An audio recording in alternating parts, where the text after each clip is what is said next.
মধ্যপ্রাচ্যে যুক্তরাষ্ট্র ইসরায়েল বনাম ইরানের যুদ্ধে এবার জড়িয়ে পড়েছে যুক্তরাজ্য। শনিবার যুক্তরাজ্যের prime minister Sir Keir Starmer মিত্র দেশ যুক্তরাষ্ট্রের পাশে দাঁড়ানোর অঙ্গীকার করেছেন। বিশেষ করে মিডল ইস্টে যুক্তরাজ্যের বিমান ঘাঁটিগুলো ব্যবহারের অনুমতি চেয়েছেন যুক্তরাষ্ট্র সরকার। সেই অনুমতি মঞ্জুর করেছে যুক্তরাজ্য সরকার।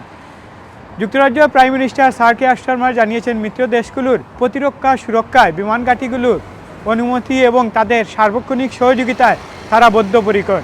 যুক্তরাষ্ট্র মিত্র দেশ হিসাবে যুক্তরাজ্যের কাছে প্রতিরক্ষা ব্যবস্থার জন্য সাহায্য সহযোগিতা চেলে শনিবার তা এক ভিডিও বার্তায় তাদের পাশে থাকার অঙ্গীকার করেছেন স্যার কিয়ার স্টারমার।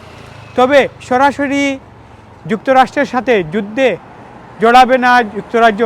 মিডল ইস্টের যে সকল যুক্তরাজ্যের নাগরিক রয়েছেন তাদের সুরক্ষা এবং নিরীহ মানুষের জীবনমালের রক্ষার জন্য এই অঙ্গীকার বলে স্যার কিয়ার স্টারমার জানিয়েছেন।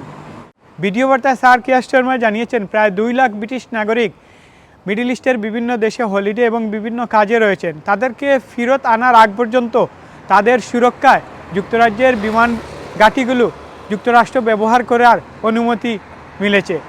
ইতিমধ্যে যুক্তরাষ্ট্রের সাথে সমন্বিত হয়ে যুক্তরাজ্যের জেট বিমানগুলো আকাশে টহল দিচ্ছে ইরানের হামলা ঠেকাতে। তবে শনিবার থেকে ইরানের পাল্টা হামলায় মিডল ইস্টের বিভিন্ন দেশে হতাহতের ঘটনা ঘটেছে। সংযুক্ত আরব আমিরাতে এক বাংলাদেশি সহ 3 জন মারা গেছেন।